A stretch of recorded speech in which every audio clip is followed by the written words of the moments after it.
Welcome to Marketplace Finds, where we show off some crazy and interesting cars for sale, judge what we think of the price, then order it in our tier list. Brother, Meet the 1995 Dodge Neon Limo, the only vehicle that can make a Chrysler 300 owner feel like they've made good life choices. Built by Howell Customs back in 2003, which sounds more like a local plumbing business than a coach builder, this thing started life as a budget compact car and was somehow convinced it was meant to chauffeur the world's most modest bachelor party. From the outside, it's everything you'd expect from a limo if you ordered it off Wish. The paint's a faded white that's developed its own topographical map of rust. The doors are wavy enough to double as a funhouse mirror, and the black roof has seen more sun damage than a Florida retiree. Pop the hood and you'll find the legendary 2-litre inline 4, an engine that once powered half of every high school parking lot in America. It pulls well, according to the seller, which, in neon language, means it moves forward most of the time. The interior is a time capsule of 90s Chrysler design, with classic grey fabric, crumbs from 2 decades ago, and cup holders that probably hosted more Faygo than champagne. And all of this can be yours for $2,500, which is a small price to pay to own the only limousine that gets laughed at by Uber drivers.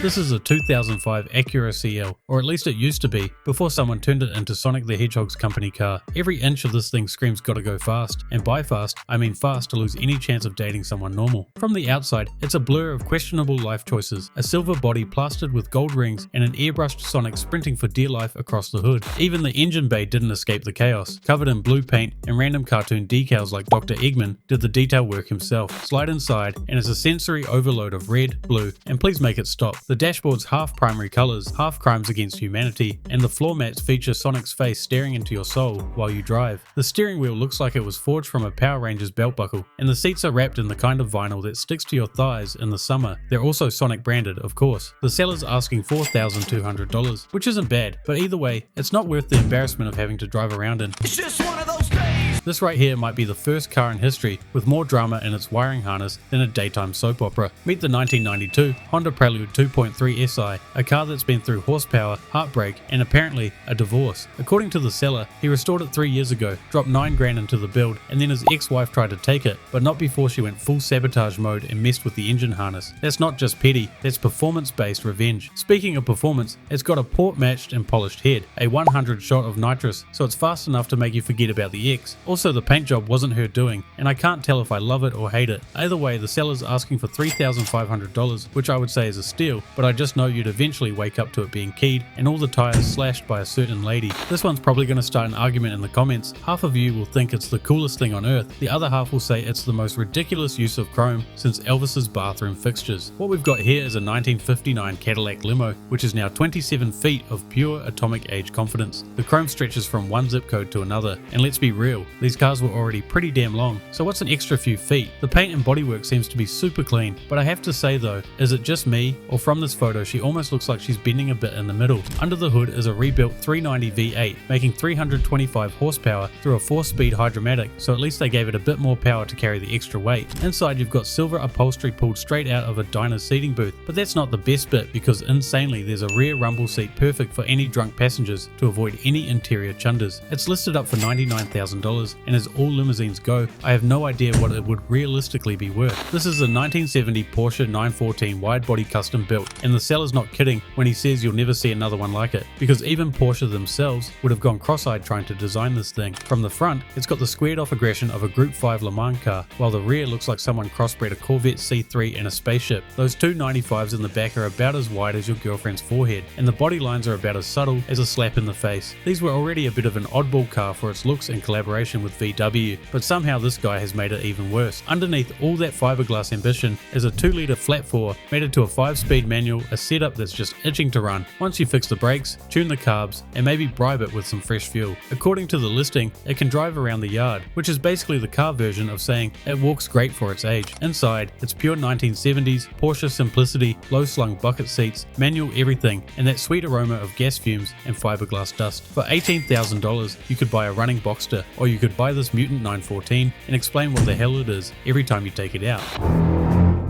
You know how some people build a project car to go fast, and others build one to go off-road? Well, this guy built one to confuse Poseidon. Meet the Toy Boater, a 1983 Toyota Tercel that's somehow both a car and a failed amphibious experiment. The seller claims it's street legal, but that doesn't mean street safe. And if you couldn't tell from the depressed exterior, it unfortunately doesn't float and definitely doesn't drive. Inside, it's a mix of marine vinyl, torn upholstery, and whatever mold has achieved sentience since the last rainstorm. For $1,500, it's either the dumbest project on Marketplace or the best redemption build to have a hilariously cool car that no one else does. Give me a hell yeah! This might just be the only vehicle that's somehow legal to buy in the US, despite looking like it was built for the next World War. Meet the Special Forces GMV Humvee, or as your neighbors will call it, the reason the HOA started holding emergency meetings. This beast started life as a military spec Humvee, but somewhere along the way, someone looked at it and said, yeah, but what if it looked angrier? The result is 6.5 litres of diesel-fueled freedom, with every surface covered in armor plating, ropes, and things that look like they belong in an armory instead of a driveway. It's got a 50 cal mount, dual smoke launchers, rod hole suspension, and enough antennas to make NASA jealous. The front bumper looks like it could uninstall traffic lights, while the rear end has rails, racks, and storage compartments for more gear than a small platoon. It's matte black, menacing, and absolutely ridiculous in the best way possible, and can be yours for $100,000. So if you want to make your buddy feel emasculated in his Jeep Wrangler, this is the way to do it. What you're looking at is a 1949 Ford Custom Sedan convertible that's been slammed, bagged, and painted like the Grinch's summer cruiser. It's wearing a shade of green so bright it probably glows in the dark, with flames hand-laid across every inch like someone let Guy Fieri design a lowrider. But damn, it's beautiful, especially given the shaved handles making it look extremely smooth. The inside is pure old school cool, with white tuck and roll leather everywhere, and a dashboard that looks like it came from a jukebox that's seen some things. Unfortunately, I'm not sure what engine that is, so feel free to let me know in the comments. The seller is after $23,000, which is roughly what you'd pay for a stock one, so I can definitely see this one selling for that.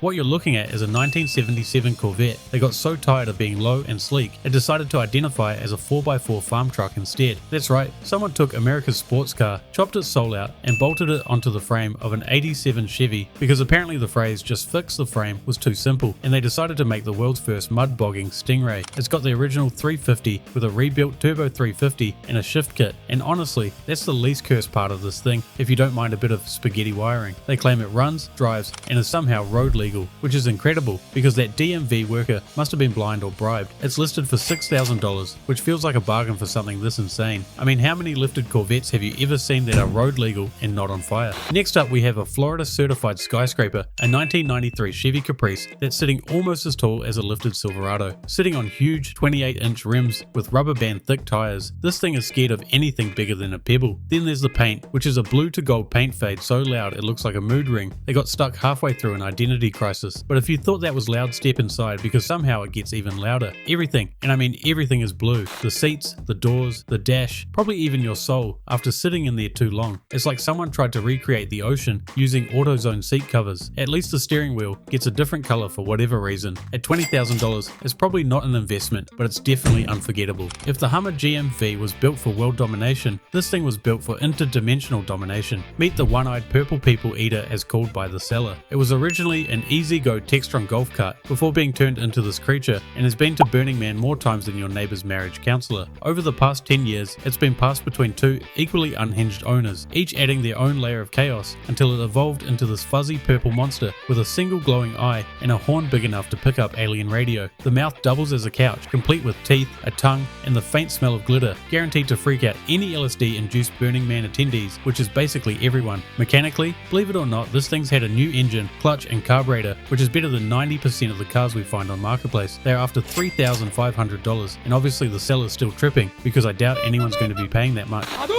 This little beast right here started life as a humble 1994 Kia micro truck, designed for hauling bags of rice and maybe one goat through narrow Japanese streets, but now it's halfway through a metamorphosis into a mini monster truck that looks like it escaped from a redneck Mad Max sequel. It's currently sitting on a Silverado 1500 frame, which is like putting a toddler in a pair of size 13 work boots. The proportions proportions make no sense, the geometry probably defies physics, and yet somehow it's perfect. The seller says it's set up for rear steering, which either means this thing's going to crab walk like a sand spider or pull off U-turns tighter than a forklift, and all this for only $500 and a fair bit of love to finish it off. This Civic's got more carbon fiber than a Formula 1 car and sits lower than your self-esteem after hitting a speed bump. Gone are the days of its boring grocery runs and daily work commute. Now it's only driven to car meets, gas stations for photo shoots, and maybe the occasional driveway scrape session. It's rocking air suspension, a carbon wide body, and wheels so cambered they could double as pizza cutters. The green paint and carbon combo scream I'm fast. Even if it hasn't seen 6,000 RPM since it got bagged, it's less about performance now and more about presence, a rolling art piece built to flex, reflect, and protect the ego of its owner. Because this isn't just a Civic anymore, it's a lifestyle that costs $28,000 and one cracked lip per speed bump. You could walk past this thing 10 times and still have no idea what it is. A Lamborghini? A spaceship? Maybe a PlayStation 2 render that never finished loading? Nope, it's actually a 2005 Infiniti G35 hiding under a mountain of fiberglass and ambition. The body's a full Vador kit, which means someone looked at a G35 and thought, yeah, I'm going to spend over $40,000 to make this look like something different instead of just buying a nice car. The seller says they just don't have the time, skills, or resources anymore, which is probably the most honest sentence ever typed on Facebook Marketplace. The car's half finished, half sanded, and still wearing what looks like primer straight from Home Depot. Even the interior has had some half-assed work done to it. The seller's asking for $35,000, which is absolute insanity considering it's still going to cost a ton in paint and bodywork to finish it off. From the front, this 1998 Chevy Astro looks fairly normal, some mild 90s styling, a clean silver and blue paint job, and what appears to be a tent strapped to the roof. But that's not a tent, that's a sound system cocoon, because when this thing unfolds, the back turns into a wall of speakers that could make Metallica flinch. We're talking dozens of subs, tweeters, amps, and power blocks. This van has more woofers than a dog park. I'm surprised this thing doesn't drive around permanently wheeling from the pure weight of the setup. At least it's a refreshing change in the back, no sketchy mattress setup or suspicious stains, just a wall of amps. It's still a bad idea to climb in, just for entirely different reasons. The seller says you can buy it as is for $40,000 with all the music gear, or $8,000 without it, which is kind of like offering a hot dog without the sausage. Sure, you'll save some money, but you lose the entire point. Of all the cars in the world you could turn into a drag monster, this seller chose this, a 2005 Hyundai Tiburon, a car so aggressively average that even Hyundai forgot it existed. But here it stands, possibly the fastest Hyundai in the world, assuming the engine doesn't blow up faster than your hopes and dreams after the first pull. For whatever reason, most of the pictures are of the rear end showing off this wing so big it probably needs its own VIN number, but it also reveals this thing must be fast enough to need a parachute. That would be if it was actually running, because although they've added a bunch of pictures of parts it's got, they only mention at the bottom of the listing that it's missing the entire wiring harness, ECU, pistons, rods, and well, basically the parts that make it actually run. And even then they're still asking for $7,500, which is insane considering it's not even worth that in parts. Here's how the final tier list ended up. Let us know what we got right, what we got wrong, if there's anything you change around.